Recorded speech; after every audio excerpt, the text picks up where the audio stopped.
Que la paix et le salut soient sur vous tous.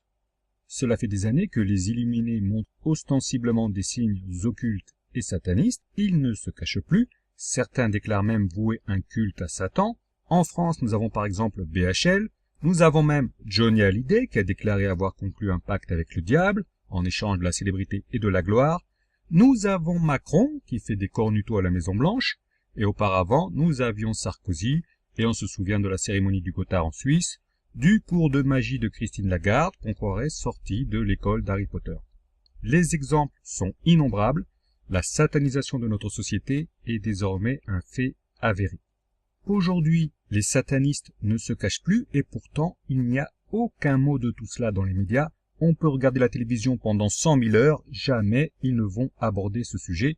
On est dans le tabou, non seulement parce que les illuminés ont infiltré les milieux de la mode, des médias et du cinéma, mais parce que les gens sont des moutons et qu'à ce titre, jamais ils ne vont s'autoriser à penser quelque chose qui n'a pas été officiellement révélé par un quelconque détenteur de l'autorité. Et donc tous ces signes, toutes ces déclarations, les gens ne les voient pas, leur cerveau ne traite pas l'information, ils sont littéralement subjugués, il s'agit d'une espèce de sortilège. Ces gens, au fond d'eux, ils veulent seulement être normaux. Être normal aujourd'hui, c'est ne pas voir cette satanisation qui envahit notre société. Ils ont des yeux, mais ils ne voient pas. Ils ont des oreilles, mais ils n'entendent pas. Et ceux qui essayent d'alerter les gens en montrant ces signes, on se moque d'eux, on dit « ha ha ha, ce sont des complotistes qui voient le mal partout ». Et même sur YouTube, nous avons des énergumènes qui font des vidéos comme Gigantoraptor, qui nous explique que les complots n'existent pas et que le satanisme n'est qu'une vieille croyance. Alors je dis à ce giganto-menteur, t'as oublié que ton père s'est marié avec la fille d'un sataniste, et oui, c'est officiel, son père, Raphaël Enthoven, a épousé Justine Lévy, fille de Bernard-Henri Lévy, qui un jour a déclaré ouvertement être du côté de Satan. Il a chanté ses louanges à la télé, Satan c'est l'intelligence, c'est celui qui a donné les arts aux hommes, etc., etc. Donc, quand on a de tels antécédents, on n'est pas crédible pour déclarer que le satanisme n'existe pas. On n'est pas crédible pour déclarer que les religions sont mauvaises. En un mot, on se couvre de ridicule. Gigantomenteur, à mon avis, tu devrais jouer à la PlayStation au lieu de faire des vidéos sur YouTube. Ou alors fais des vidéos où tu racontes comment se comportent les satanistes que tu dois certainement côtoyer au quotidien. Là, ce serait intéressant, ce serait un acte de rébellion, un acte courageux qui mérite le respect. Mais quand tu déclares que les satanistes n'existent pas et que nous n'avons pas le droit de douter de la version officielle des médias, tu ne fais que te couvrir de ridicule. Ceci étant dit, le sujet de la vidéo aujourd'hui, c'est Céline Dion, la brave Céline Dion que l'on a connue émouvante quand elle avait 12 ans avec les dents de Freezer en phase 3. Céline Dion qui avait une voix angélique, Céline Dion que l'on croyait être une femme simple qui n'avait pas la grosse tête, Céline Dion qui était la meilleure ambassadrice du Québec. Mais qu'est-ce qui t'est arrivé? Mais qu'est-ce qu'ils t'ont fait? Pourquoi une star riche et célèbre comme toi chercherait à s'attirer la réprobation du monde entier? Ce sont les questions que je me pose depuis que j'ai vu sa pub pour sa marque de vêtements pour enfants, et bien entendu, au-delà de la personne de Céline Dion, ce débat va nous amener vers d'autres horizons. Avec cette vidéo, nous allons comprendre pourquoi les satanistes qui n'existent officiellement pas, mais qui pourtant font des signes partout, veulent imposer la théorie du genre aux enfants. Concrètement, cela veut dire que les garçons doivent renier ce qui fait d'eux des êtres masculins, et les filles doivent renier leur féminité naturelle. À la place de ça, ils doivent devenir des non-genrés. Être non-genré, c'est donc être libre, mais nous allons voir qu'en réalité, cette idéologie sert de paravent à quelque chose d'immonde, qui d'ailleurs transparaît dans les images de cette marque de vêtements qui porte le nom improbable de Nu. Mais avant de commencer, je vous préviens, cela n'a pas de rapport direct avec l'homosexualité, et donc ne tombez pas dans le piège qui consiste à dire qu'être contre la théorie du genre, c'est être contre les homos, c'est être atteint d'une maladie qui s'appelle l'homophobie. Il faut savoir que dans les commentaires, les trolls sont là pour dévier le débat sur l'homosexualité, mais ce n'est pas de cela qu'il s'agit. En réalité, comme le montre Céline Dion dans sa pub, la théorie du genre est à mettre en relation directe avec le monde occulte. Donc je résume la situation pour ceux qui ne seraient pas encore au courant. Depuis quelques jours, les médias font la promo d'une pub pour Céline Nu, une ligne de vêtements non genrés qui a été lancée par Céline Dion. Nu, nu, nu, cela peut signifier beaucoup de choses. Je vais vous donner une explication parmi d'autres. Nu, nu, nu, à l'envers, cela donne 111, que l'on peut écrire 111, ce qui donne 666 en hébreu, car la lettre Wav vaut 6. Et donc, on a le nombre de la bête encodé dans cette marque israélienne de vêtements. Mais ce n'est pas tout. Avec cette marque de vêtements, on a aussi l'antéchrist, c'est-à-dire la bête qui ressemble à un agneau, mais qui parle comme un dragon. Et pour ceux qui n'auraient pas encore compris, on a aussi écrit New World Order sur certains habits. En d'autres termes, cette ligne de vêtements a été conçue spécialement pour les enfants du Nouvel Ordre mondial, et Céline Dion est là pour nous expliquer ce que les mondialistes désirent faire avec les gosses, et je n'ai qu'une chose à dire, accrochez-vous. Si vous avez des enfants, ou plutôt, si vous avez commis l'erreur de faire des enfants dans un monde qui a connu le 11 septembre, cette horreur a bien eu lieu. 2500 architectes contestent la version officielle des événements. Aucun débat dans les médias, c'est un sujet tabou, on s'en fout, on ne va pas s'arrêter de vivre, on va se marier et faire des enfants, car ce n'est pas si grave. Mais en fait, si, c'est grave. Le 11 septembre révèle que quelque chose ne tourne pas rond, et ceux qui ont continué leur petite routine quotidienne sans sentir le moindre danger, ils n'ont pas évolué, et aujourd'hui, ils sont en très mauvaise posture. Le 11 septembre fut le révélateur d'une manifestation du mal à l'état pur, et aujourd'hui, ce mal ne se cache plus. Il montre qu'il attend de vous une obéissance sans limite, et dans cette publicité, Céline Dion se fait une ambassadrice de ce mal. Elle s'en fait le porte-parole et dévoile les projets des mondialistes en ce qui concerne les enfants. Et quand on regarde ce clip promotionnel, c'est la consternation totale. On pense tout d'abord qu'il s'agit d'une farce, mais non, cette affaire est tout à fait sérieuse. Le clip montre la chanteuse faire un petit speech où elle explique que nos enfants ne nous appartiennent pas. On la voit ensuite pénétrer dans une clinique et souffler une poudre magique qui transforme aussitôt les bébés, filles et garçons, en non genrés. Puis elle se fait arrêter par des agents de sécurité. Il s'agit bien entendu de dédramatiser grâce au rire cette scène abjecte.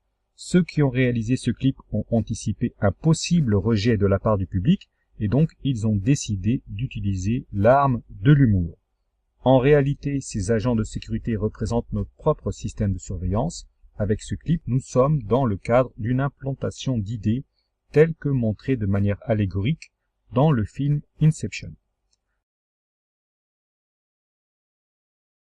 Le public n'est pas prêt à accepter l'idéologie du genre, donc on se sert de cette scène cocasse où Céline Dion est plaquée au sol et empoignée par des agents de sécurité pour désarmer une éventuelle réaction de rejet.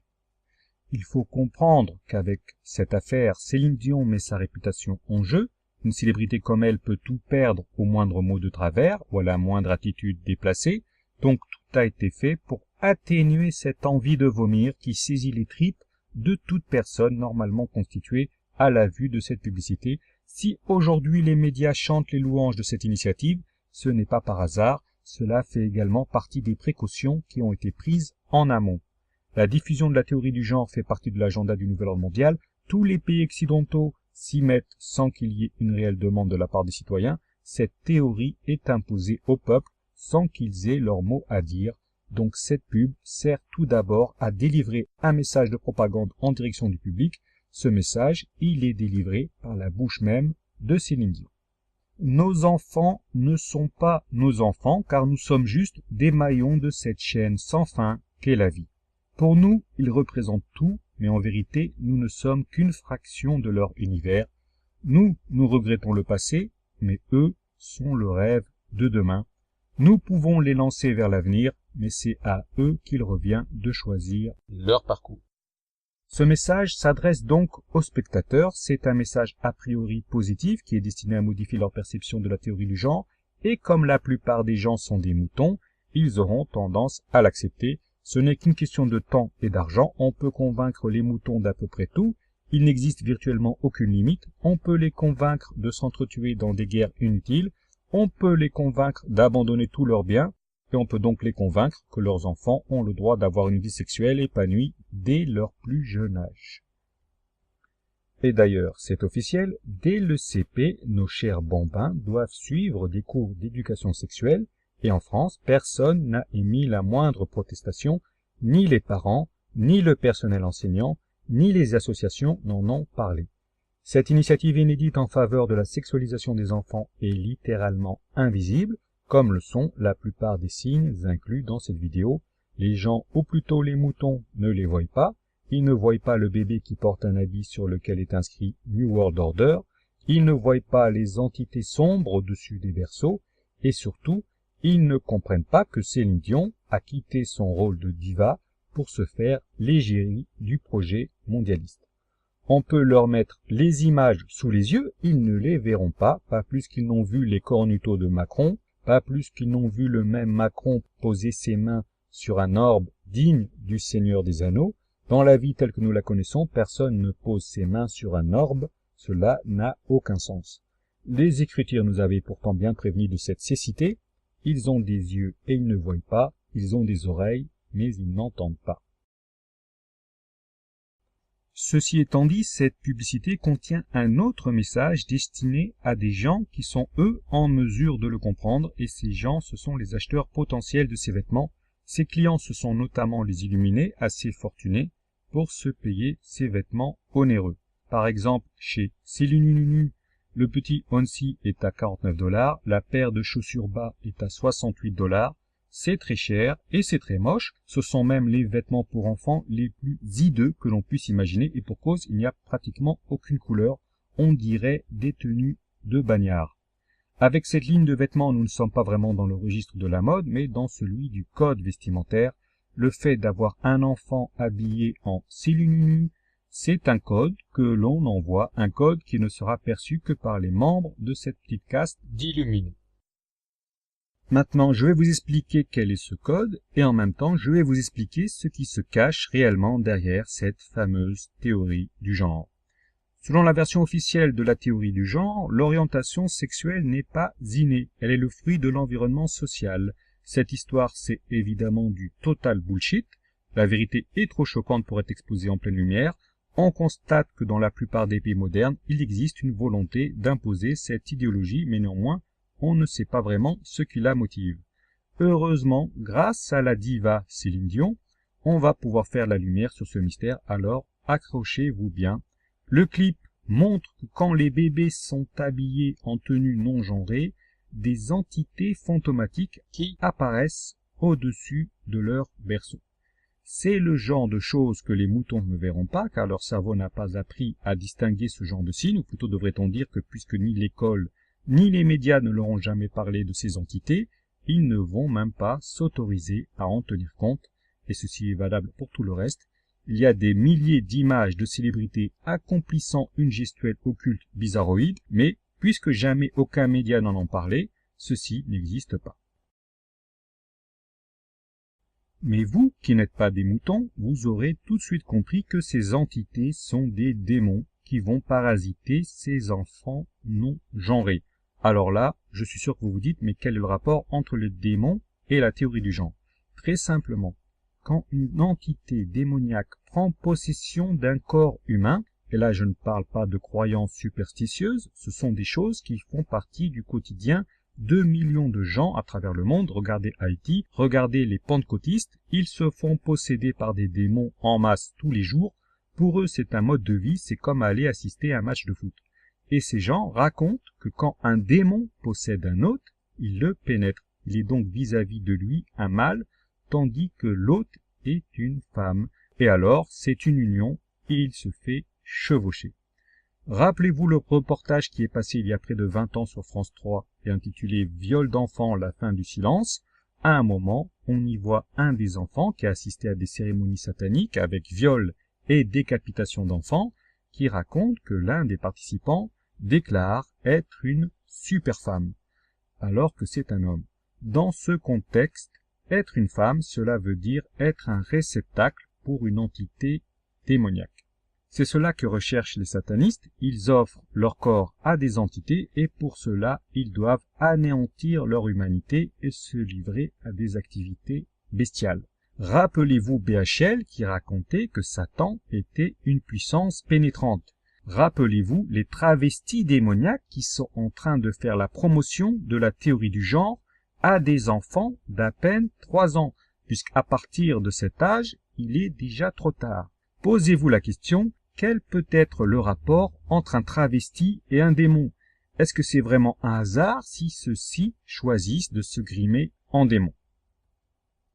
En réalité, il n'y a pas de hasard, tout est logique quand on connaît un petit peu comment fonctionne le monde occulte. Et donc celui qui n'a aucune culture dans ce domaine, il ne comprend pas ce reportage, il ne comprend pas les pratiques du vaudou, il ne comprend pas pourquoi les démons apparaissent quand Céline Dion transforme les bébés en personnes non genrées, il ne comprend pas pourquoi une certaine élite occulte tente d'imposer la théorie du genre alors que les peuples n'en veulent pas. Il faut savoir que du point de vue occulte, le masculin et le féminin ne sont que des modes de circulation énergétique et le fait de modifier ce système facilite le parasitage de ces entités démoniaques. Et donc vous aurez compris qu'un enfant non genré, qu'il soit un garçon ou une fille, sera plus facilement pénétrable par ces entités. S'il est un garçon, la théorie du genre va favoriser sa féminité, et si l'enfant est une fille, ces entités pourront également la posséder, car si elle a été masculinisée, elle aura néanmoins conservé une part de sa féminité.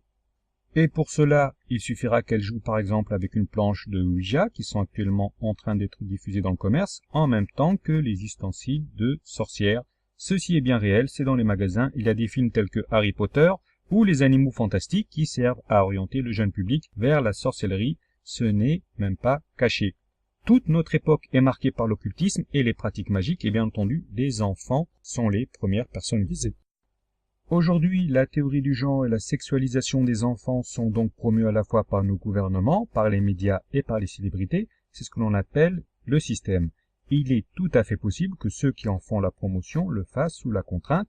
Ils sont confrontés à un pouvoir occulte et ils ne peuvent pas s'y dérober. Mais par contre, vous, rien ne vous oblige à adopter ces doctrines surgies tout droit du fond de l'enfer. Donc aujourd'hui, je termine cette vidéo en remerciant Céline Dion. Grâce à elle, tout est clair. Il y a 2 messages dans son clip promotionnel. Le premier est destiné au grand public, c'est un message de propagande en faveur du nouvel ordre mondial qui sera bâti par les enfants, qui selon elle ne nous appartiennent pas. Et le second message est destiné aux acheteurs potentiels, aux illuminés. Grâce aux vêtements de Céline Dion, ils pourront eux-mêmes afficher que leurs gosses sont bien non genrés, c'est-à-dire des réceptacles de premier choix pour des entités démoniaques.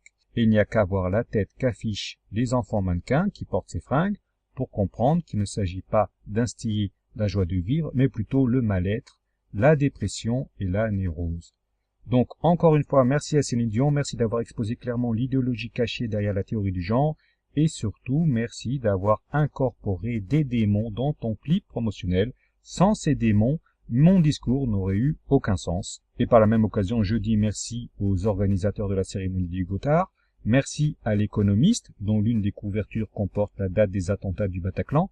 Merci à Christine Lagarde pour son discours sur la numérologie et la magie des nombres. Et merci, bien sûr, aux organisateurs des opérations sous faux drapeau qui suivent une trame numérologique. Vous nous avez démontré que même en exposant vos projets en pleine lumière, les gens sont tellement envoûtés qu'il est impossible de les sortir de leur torpeur. Toutes ces années, on a essayé en vain de les réveiller. On a tout tenté et le résultat fut hélas très modeste. Mais maintenant, vous savez comme moi que les choses vont changer. Vous allez perdre le contrôle. Nous avons tout d'abord rendez-vous avec le cavalier de l'Apocalypse qui va se concrétiser sous la forme d'une vague de folie meurtrière qui va contaminer le monde. Et ensuite, quelques mois plus tard, nous aurons un autre rendez-vous cosmique avec le signe de la femme dans le ciel. La violence va se déchaîner, mais en fin de compte, une partie du troupeau va finir par se réveiller et échapper au contrôle. Il y aura beaucoup de morts, mais c'est un faible prix à payer pour libérer des esprits et obtenir un réveil global des consciences. À ce moment-là, je ne donne pas cher de votre peau, je ne sais pas où vous irez vous planquer, en Suisse ou en Nouvelle-Zélande. En tout cas, merci de m'avoir donné autant de matière pour mes vidéos. Sur ce, je remercie également ceux qui suivent mes vidéos sur YouTube et sur DTube. Et comme d'habitude, je leur donne rendez-vous pour la prochaine fois. Et je le ferai tant qu'il sera possible de le faire, tant que le net fonctionnera. À très bientôt.